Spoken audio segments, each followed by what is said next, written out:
नमस्कार बच्चों। तो आइए अब स्टार्ट करते हैं हम अपना दैनिक वर्क। शिक्षा निदेशालय राष्ट्रीय राजधानी क्षेत्र दिल्ली द्वारा भेजी जाने वाली वर्कशीट, और वर्कशीट नंबर है 81। विषय हमारा हिंदी। तिथि 3/2/2021। कक्षा 9। विद्यार्थी अपना नाम लिख दें और कक्षा तक। बच्चों, इससे पूर्व हम कुछ बेसिक बातें कर लेते हैं। दिल्ली सरकार की आदेशानुसार 5 फरवरी 2021 को हमारा विद्यालय खुलने जा रहा है। विद्यालय खुलने के उपरांत सभी छात्रों को अपने अभिभावकों की अनुमति के अनुसार विद्यालय में उपस्थित होना है। और साथ में याद रखें, हमारे बहुत सारे ऐसे कार्य हैं जिनको हम प्रतिदिन शैक्षणिक कार्यों के अंतर्गत समाहित कर रखा था। तो अब उन सभी कार्यों को नियोजित तरीके से नियमित समय पर करके 5 फरवरी 2021 को हम विद्यालय में उपस्थित होंगे। 8 फरवरी 2021 से लेकर 15 फरवरी 2021 तक हमारे प्री प्रायोगिक टेस्ट आयोजित हो रहे हैं। तो उनमें हमें अपना प्रदर्शन करना है। विषय, वस्तु और पाठ्यक्रम पूर्व नियोजित तरीके से हमने पहले से ही आपको बता रखा है और समय सारणी आपको उपलब्ध करा दी जाएगी। इसी बीच सभी छात्र अपने प्रायोगिक टेस्ट की तैयारी अभी से प्रारंभ कर दें। तो चलिए अब हम स्टार्ट करते हैं वर्कशीट। पाठ हमारा है माटी वाली। इसके लेखक हैं नोटियार। चलिए स्टार्ट। माटी वाली के पास अपने अच्छे या बुरे भाग्य के बारे में ज़्यादा सोचने का वक्त नहीं था।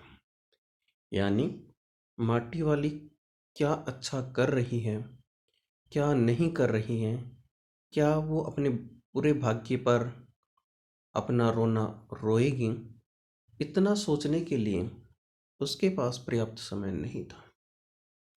घर की मालकिन के अंदर जाते ही माटी वाले ने इधर उधर तेज निगाहें दौड़ाई। जिस घर में वो अपनी माटी बेचने आई थी, उस घर की मालकिन ने उनको कुछ दिया, जो आगे आप पढ़ोगे। उसके देने के बाद जो ही वो मालकिन अपने घर के अंदर प्रवेश करती है, तो माटी वाली चारों तरफ अपनी नज़रें दौड़ाती हैं। उनको अंदेशा है कि कहीं कोई देख ना ले, और जैसे ही वो उसको लगता है कि कोई नहीं देख रहा, इस वक्त वह अकेली थी, उसे कोई नहीं देख रहा था। उसने फौरन अपने सिर पर धरे ढिल्ले के कपड़े को मोड़ों को हड़बड़ी में एक झटके से खोला। यानी जो कनस्तर लेकर के वो मिट्टी बेचने आया करती थी, उस कनस्तर के नीचे उसने कपड़े की परत दर परत, परत के ऊपर परत, परत के ऊपर परत, इस प्रकार से समेट रखा था।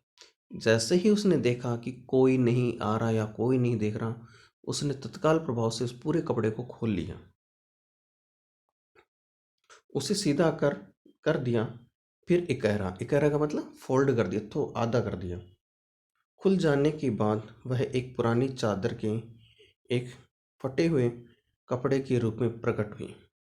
जब पूरा उसको खोला तो ऐसा लगा कि वो कहीं कोई पुरानी चादर थी, फटी हुई चादर। उस चादर को समेट करके वो लेके आई थी।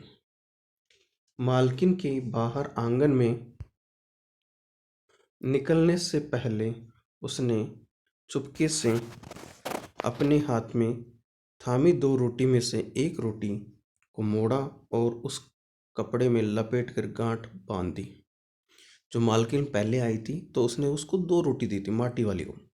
उसमें से उसने एक रोटी को मोड़ा और उसको कपड़े में गांठ बांध दी।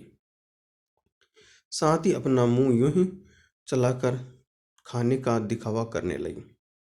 और मालकिन जब बाहर आई तो वो मुंह चला रही थी, ऐसा झूठा मुंह चला रही थी ताकि लगे कि इसने खुद ने खा लिया। घर की मालकिन पीतल के एक गिलास में चाय लेकर लौटी। उसने वह गिलास बुढ़िया के पास जमीन पर रख दिया और क्या कहा, ले सद्दा बासी साग कुछ है नहीं, अभी इसी चाय के साथ निगल जा। यानी या तो सादा बना हुआ ताज़ा साग भी नहीं है, सब्जी, और रात की बची हुई बासी सब्जी भी नहीं है, इसलिए ये चाय ले और चाय के साथ इसको खा ले, निगल जा। माटी वाली ने खुले कपड़े के एक छोर से पूरी गोलाई को पकड़कर पीतल का वह गर्म गिलास हाथ में उठा लिया। अपने होठों से गिलास के किनारे को छूने से पहले शुरू शुरू में उसने उसके अंदर रखी गर्म चाय को ठंडा करने के लिए सू सू, जैसे हम चाय पीते ना, उस प्रकार से पीने लगी। उस पर लंबी लंबी फूंके मारने लगी। फूंक नहीं मारते ठंडा करने के लिए, उसी प्रकार से फूंके मारने लगी। तब रोटी के टुकड़े को चबाते हुए धीरे धीरे चाय सिकुड़ने लगी। चाय तो बहुत अच्छा साग हो जाती है ठकुराइन। चाय, सॉरी, माटी वाली कह रही है कि ठकुराइन चाय तो बहुत अच्छा साग हो जाती है। साग नहीं होने पर या सब्जी नहीं होने पर भी हम चाय के द्वारा खाना खा सकते हैं। भूख तो अपने में एक साग होती है बुढ़िया। भूख मीठी ही, भूख मीठी की भोजन मीठा। अब जो ठकुराइन है वो उनको समझा रही है, भूख तो अपने आप में एक साग है कि जब व्यक्ति को भूख लगती है तो उसको सब्जी की जरूरत नहीं पड़ती। वो अपने आप इतनी कर्कश होती है, उसको मजबूर कर देती है कि वो तुरंत उसको खा ले। भूख मीठी कि भोजन मीठा। जब भूख लगती है तो भोजन मीठा लगता है, और जब भूख नहीं लगती तो भोजन मीठा नहीं लगता। तो इसी के साथ हमारा गद्यांश पूरा। अब आते हैं प्रश्नों पर। इस गद्यांश में माटी वाली ने बहुत अच्छा साग किसे कहा है, बताइए। तो हम स्टार्ट करते हैं इसे। हमारे पहले प्रश्न का उत्तर है चाय। क्या है बच्चों? चाय। पीती कभी चाय? चाय गर्मा गर्म। तो चलिए सेकंड प्रश्न। माटी वाली के पास अपने अच्छे और बुरे भाग्य के बारे में ज्यादा सोचने का समय नहीं था। समय क्यों नहीं था? क्योंकि वो अपने दैनिक काम में ज्यादा व्यस्त थी। लिख दें, रोज के काम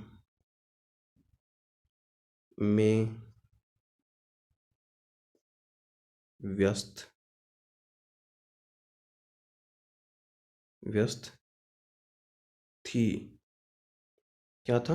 रोज के काम में व्यस्त थी। रोज मिट्टी ला करके देना और उससे जो पैसा मिलता था उस पैसे से वो अपना घर चलाती थी। इसलिए उसको अपने भाग्य के बारे में सोचना और अपनी गरीबी के बारे में सोचने का टाइम नहीं था। चलिए अब आते हैं प्रश्न नंबर 3। मालकिन की अंदर चले जाने पर माटी वाली ने क्या किया? ऐसा करना किसी की किस मजबूरी को दर्श दिखाता है? माटी वाली के अंदर चले जाने के उपरांत नजरें दौड़ाई और अकेला पाया तो तुरंत उसने चद्दर खोली और उसमें अपनी रोटी समेट के रख दी।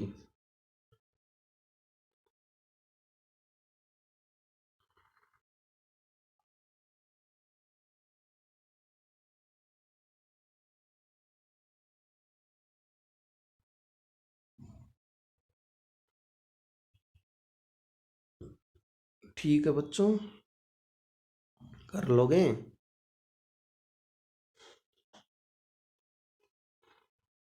रोज आपको एक वर्कशीट भेजी जा रही है और उस वर्कशीट को बेटा ज़्यादा से ज़्यादा पढ़िए, ज़्यादा से ज़्यादा उसको समझिए और सभी प्रश्नों को करने की कोशिश कीजिए।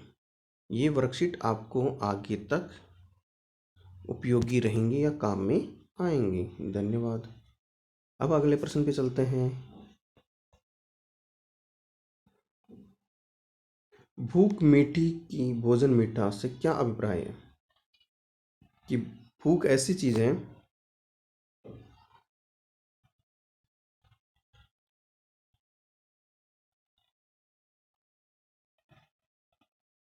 भूख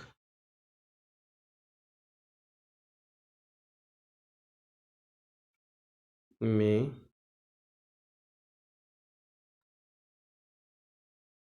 कोई भी भोजन अच्छा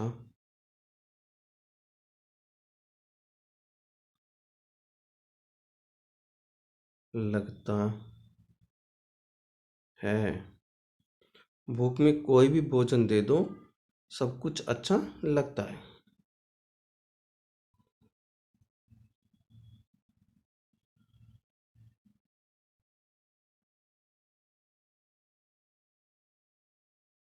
चलिए बढ़े आगे।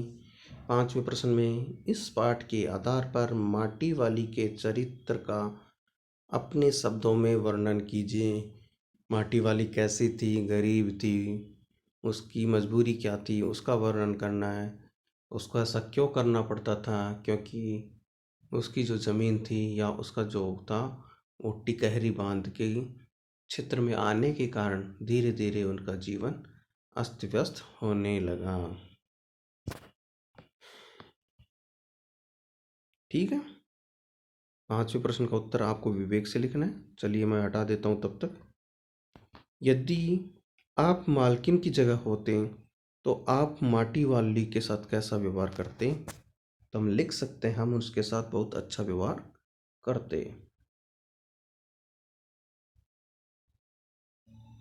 बहुत अच्छा। Thank you so much. आज की अपनी वर्कशीट यहीं समाप्त होती है। धन्यवाद।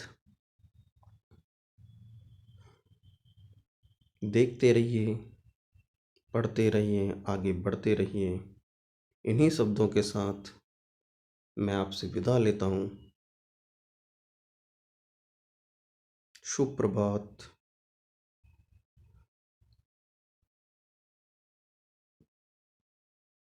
शुभ रात्रि। धन्यवाद।